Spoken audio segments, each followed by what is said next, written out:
Bom dia, turma, tudo bem com vocês? Nós estamos terminando o capítulo 12, onde a gente fala sobre a transição da Idade Antiga para a Idade Média. Falamos, do deslocamento populacional na Europa Ocidental. Vocês se lembram? Lá no início do capítulo. Falamos sobre os germanos, aquela escalazinha, de nobres, homens livres, homens semilivres, escravizados, ainda lá nos germanos. Falamos também sobre os reinos germânicos, como eram esses reinos, como eles eram formados, e sobre a religião dos povos romanos. Na última aula, nós falamos sobre os francos e a identidade cristã no Ocidente, juntamente com a religião dos povos germânicos. E hoje, para finalizar o capítulo, nós vamos falar sobre Carlos Magno, página 61, todo mundo com a apostila aberta, vamos lá? Carlos Magno, ele sucedeu a seu pai, que foi o Pepino, a gente já falou sobre o Pepino, o Breve, como rei dos francos. Durante seu reinado, promoveu uma significativa expansão territorial e cuidou da administração do reino. Dividiu o território em províncias e estas em condados, ducados e marcas, que tinham diferentes graus de importância conforme a região onde estavam localizadas, certo? Então, dependendo da região onde estava localizada esses condados, esses ducados e as marcas, eles tinham um valor diferente, tinha importância diferente. Cada província ela era governada por um militar da confiança pessoal do rei. O rei ele escolhia esse militar e ele então governava essa província. Carlos Magno ele era conhecido por ser um homem muito alto, com quase 2 metros e uma voz bem aguda. O futuro imperador falava uma vertente antiga do alemão, era analfabeto e reinou quase meio século, sabendo apenas assinar o próprio nome. Apesar disso, ele construiu várias escolas em seu vasto império, incentivando a educação promovida pelo clero católico. Então, ele não era uma pessoa ignorante, ele não era uma pessoa estudada, mas ele era uma pessoa que pensava nas outras, em termos de aprendizado, de educação. Tanto que ele ficou conhecido por fazer várias escolas, pensar na educação do próximo. O reino de Carlos Magno também foi marcado por violentas perseguições religiosas. Um dos eventos mais marcantes nesse sentido foi a execução de 4.500 saxões que não aceitavam o cristianismo. A gente já falou sobre isso em uma das nossas aulas. A partir do momento que a pessoa ela não aceitava o cristianismo, em muitos lugares eles eram sacrificados. É claro que não eram todos os lugares, Alguns lugares eles aceitavam e a gente até já falou na miscigenação, tanto de cultura quanto de religião desses lugares. Não era o caso aqui, Então, mais de 4.500 saxões, foram mortos. Por ter um caráter centralizador, Carlos Magno criou cargos de fiscais, ocupados pelos missi domicilium, que viajavam por todo o território franco para comprovar se as leis e as determinações reais estavam sendo cumpridas. Então, essas pessoas elas viviam por viajar, por fiscalizar, para saber se tudo estava correndo de acordo com o que o imperador ele queria. Além disso, Carlos Magno assinou vários éditos, com a intenção de criar um sistema jurídico para o reino, por meio de implementação de leis comuns a todos os habitantes. Procurou organizar a economia, a educação e a política. Para facilitar a comunicação e o comércio, foram feitas novas estradas e instituída uma moeda única, que era o denier de prata. Então, Carlos Magno ele foi uma pessoa importante, Ele pensava num bem comum, um bem a todos, né? Pensou na educação, pensou na criação das estradas, né? À medida que ampliava o território do seu reino, Carlos Magno também foi intensificando a aliança com a Igreja. No Natal do ano 800, foi coroado imperador dos romanos pelo Papa Leão III. Essa coroação, restabelecida simbolicamente, né, o Império Romano do Ocidente. Aqui a gente tem um mapa que fala na extensão dos reinos francos, tá?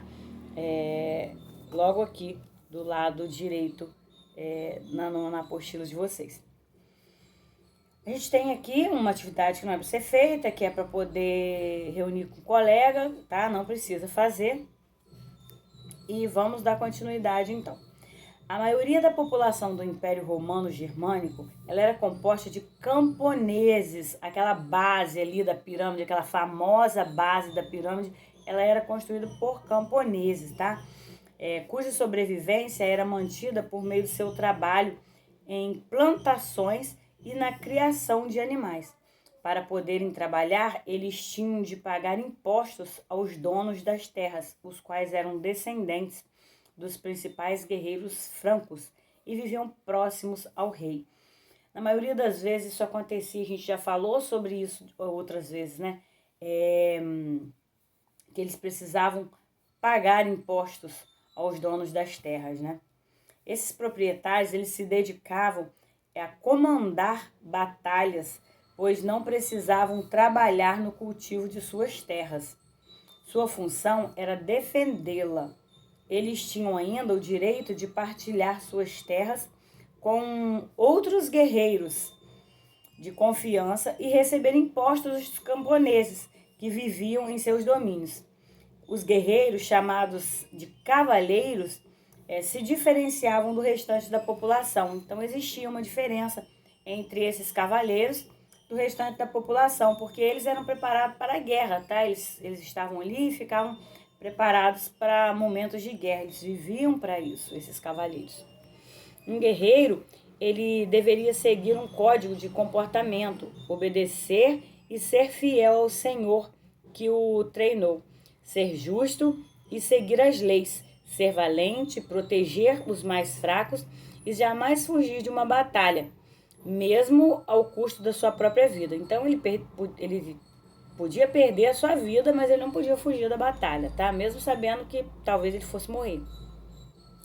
Carlos Magno, ele comandava uma sociedade de guerreiros, por meio da qual lhe foi possível conquistar vários territórios na Europa. Conforme seus domínios eram ampliados, o imperador concedia algumas terras da região de fronteiras aos guerreiros mais próximos. As maiores terras concedidas pelo rei recebiam o nome de marcas, tá? Então, marcas eram as terras maiores. Os guerreiros contemplados com essas terras eram conhecidos como marqueses. Olha só, os marqueses. Já os menores pedaços de terra eram chamados de condados. A gente acabou de falar agora há pouco, né? Dos condados, das marcas, foi isso? Os condados, eles eram protegidos e governados por condes. Dessa forma, estabeleciam-se títulos de nobreza para os guerreiros que recebiam terras do imperador. Carlos Magno, ao conceder terras, garantia a fidelidade de seus súditos e ainda mantinha seus territórios protegidos. O recebimento de terras e de títulos conferia ao nobre o direito jurídico e monetário sobre elas. Então, eles tinham esse direito sobre as terras recebidas, tá? Além disso, a cada território conquistado, o líder franco impunha a religião cristã aos povos vencidos. Carlos Magno sabia desenhar algumas letras e conhecia poucas palavras em latim. Entretanto, durante seu reinado, procurou desenvolver a cultura no reino.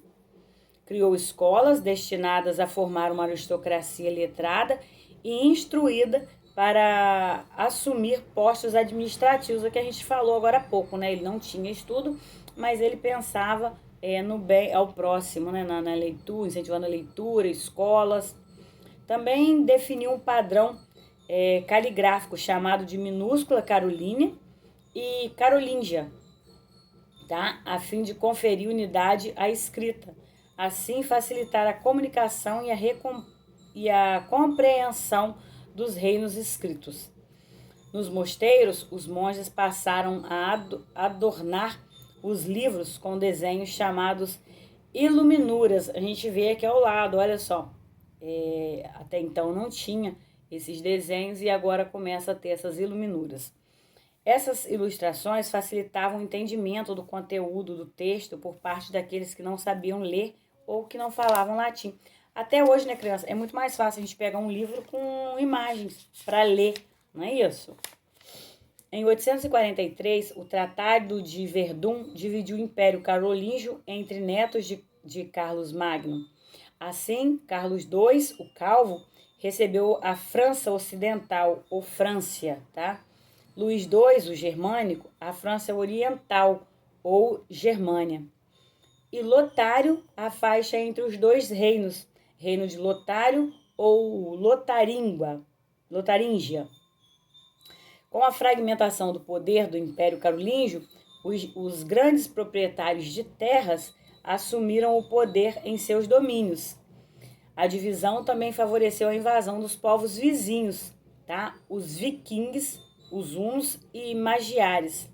Com a cristianização desses povos, eles foram incorporados ao império. Apesar dessas mudanças, as normas administrativas e o desenvolvimento cultural promovidos por Carlos Magno permaneceriam e influenciaram a formação do feudalismo. Então a gente vai começar daqui a pouco, né? Aliás, a gente vê aqui a formação do feudalismo. E a gente vai ficando hoje por aqui, ao som da lira, vocês devem estar ouvindo, né? Olha que chique. Estamos ouvindo uma musiquinha enquanto a gente lê, né? Isso facilita um pouco o aprendizado. Terminamos o nosso capítulo 12, temos atividade. Façam as atividades do CDA, tá? CDA capítulo 12. E na próxima aula a gente vai falar sobre feudalismo, como a gente terminou de falar agora que, né, deu início ao feudalismo. Então na próxima aula a gente fala sobre feudalismo. Beijo grande, fiquem com Deus e até a próxima.